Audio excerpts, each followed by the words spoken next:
Lui, c'est Christopher Nolan. Il a actuellement 24 ans de carrière, il a tourné 26 films et séries et a été nominé plus de 40 fois. Il a réalisé des films qui ont eu un impact immense dans le milieu du cinéma, notamment Inception, Batman, Interstellar. Son nombre d'entrées au cinéma se résume à plus de 85 millions. On peut le dire, Christopher Nolan a eu du succès dans le milieu de la réalisation pour les films au cinéma. Maintenant, celui que vous voyez à l'écran, c'est Michael Curtiz. C'est un homme qui a comptabilisé plus de 40 années de carrière, a tourné plus de 81 films et séries, mais n'a été nominé que 5 fois. Pour le coup, aujourd'hui, presque personne n'a entendu parler de Michael Curtiz, et c'est normal. Beaucoup d'entre nous ont donc essayé de comprendre pourquoi l'un réussissait et l'autre non. Des chercheurs dans la science des réseaux se sont donc intéressés à ce phénomène pour tenter d'expliquer pourquoi l'un réussissait et l'autre non. Est-ce que c'est le milieu socio-culturel dans lequel le réalisateur a évolué durant son enfance? Est-ce que c'est ses compétences? Est-ce que c'est de la chance? Différents modèles mathématiques ont vu le jour et un en particulier a retenu l'attention des chercheurs. C'était de loin le plus simple mais aussi le plus précis. La formule est la suivante. Le succès est le produit de deux facteurs, Q fois R.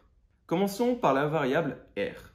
La variable R est aussi plus communément appelée le facteur de chance. Elle correspond à la valeur de l'idée. Si l'idée est innovante, le R sera élevé. Et si l'idée n'est pas innovante, au contraire, le R sera plus faible.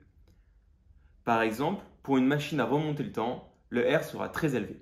Par contre, pour concevoir une application de rencontre, là, le R sera beaucoup plus faible. En effet, créer une machine à remonter le temps est beaucoup plus révolutionnaire que concevoir une application de rencontre. Ensuite, l'autre variable Q, elle est liée à ton habilité à prendre une idée et à la transformer en un produit utile. Par exemple, pour un entrepreneur, c'est cette capacité à déterminer le montant que l'investisseur sera prêt à mettre pour ton idée. Plus ton Q sera élevé, plus l'investisseur mettra un gros chèque sur ton projet. En fait, Q, c'est ton habilité à toujours avoir un impact fort ou un impact faible sur ce que tu produis. D'ailleurs, cette habilité, elle varie drastiquement entre chaque personne et, fait étonnant, la recherche a prouvé que ce facteur Q restait constant à travers les années. Et ça, c'est complètement incroyable parce qu'on peut se dire, mais oui, mais je vais prendre en compétence et donc je vais avoir mon facteur Q, il va être plus élevé, mais ce n'est pas le cas. Et on peut se tromper et c'est contre-intuitif, je le reconnais. Je tiens aussi à préciser que le succès, lui, il a différentes définitions possibles. En effet, par exemple, dans le milieu de la communication, sur Twitter, le succès, il est défini, par exemple, sur le nombre de retweets que le tweet fera. Dans le milieu de YouTube, c'est le nombre de vues que ta vidéo fera. Dans le milieu de l'art, par exemple, si tu es un artiste, ce sera dans quel musée ton œuvre sera repartagée. Est-ce que ce sera au musée Guggenheim, au Louvre ou, je ne sais pas, au musée du coin? Ça va dépendre vraiment du domaine. Et je prends un dernier exemple pour illustrer ce phénomène. Par exemple, dans la course à pied, ça va être ta performance. Est-ce que tu vas courir le plus vite possible? Est-ce que tu vas être celui qui va courir le plus vite possible? Revenons donc à notre exemple initial. Christopher Nolan, lui, n'a produit que des films avec un haut impact. Il a le plus haut Q jamais enregistré. Il est de 1720. Tandis que Michael Curtiz, lui, à l'inverse, c'est le réalisateur le moins performant qui n'ait jamais existé. Il a un Q de 5. Maintenant, as-tu déjà entendu parler d'Apple Lisa, Next, MobileMe? En fait, ces produits, c'est normal que tu n'en as jamais entendu parler parce qu'ils appartiennent au cimetière des échecs de Steve Jobs, entre guillemets. Steve Jobs, lui, il avait un Q élevé. Mais les idées que je vous ai présentées, elles avaient un R tout petit. Si une idée a un R tout petit et que la personne a un Q élevé, eh bien, évidemment, ça ne va pas être un succès monstre. Et c'est le cas de ces applications que je vous ai présentées. Les MobileMe n'a jamais fait fureur. C'est vraiment ça la clé. Il faut une idée importante, incroyable et quelqu'un de compétent avec un talent même, j'ai envie de dire, qui pourra mettre en place cette idée. De notre côté, on va réaliser une petite expérience où on va définir le succès assez facilement finalement, où on va définir le succès comme étant le nombre de recherches sur Google.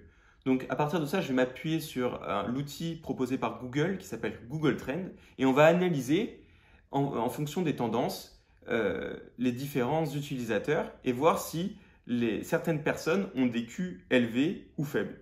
Si elles ont des Q élevés, eh ben, il y aura beaucoup de pics d'affilée. Ça veut dire qu'elles seront toujours dans les tendances. Par contre, s'ils ont un Q faible, eh ben, à force de poster, il y aura un moment où il va y avoir un succès. Mais sur le long terme, bah, il ne va y en avoir qu'une. Un peu à l'image de Michael Curtis, comme ce que je vous avais dit tout à l'heure. Sans plus attendre, je vais vous présenter quelques exemples assez connus en France, notamment Norman fait des vidéos, Gangnam Style de Psy, ou encore Nabila. Comme on peut le voir sur ces 3 graphiques, ils ont eu un pic d'audience et puis après, ça a disparu.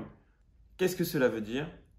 Cela montre que ces personnes avaient un Q plutôt bas. Maintenant, si on compare Christopher Nolan à ses différents protagonistes, on constate que Christopher Nolan, lui, il a des pics très réguliers et très récurrents au fil du temps. Comme on pouvait s'y attendre d'ailleurs, parce que Christopher Nolan, c'est la personne avec le plus haut Q jamais enregistré dans le milieu de la réalisation et du cinéma. Tu dois te dire alors, mais c'est faux, moi ça fait 20 ans que j'ai de l'expérience, en tant que scientifique, si j'avais pas eu mes 20 ans d'expérience dans mes bagages, eh ben, je serais pas du tout aussi compétent qu'aujourd'hui, donc toute ta théorie, elle tombe à l'eau. Non, ce n'est pas cela que la science a montré. La science a montré que le succès, par exemple dans le domaine scientifique, c'est pour un chercheur le nombre de fois où son article sera cité. Est-ce qu'il sera reconnu au prix Nobel, le chercheur en question? Eh bien, ça va déjà être prédictible avant même que tu te lances dans ta carrière de scientifique, par exemple, ou de docteur, ou de n'importe quoi d'ailleurs. Tu peux même savoir si ton enfant, qui par exemple commence une thèse de recherche, sera un bon scientifique. Les chercheurs peuvent prédire la réussite dans ces différents domaines. Alors oui, la définition du succès peut être différente en fonction des personnes. C'est pour ça qu'il faut bien prendre des pincettes sur ce que je dis. Pour certains, le succès, ça va être juste d'avoir un bien-être au boulot. Ils n'ont pas des objectifs ambitieux qui sont de se faire repartager, reciter par tous les autres chercheurs du monde. Et dans ce cas-là, je le conçois.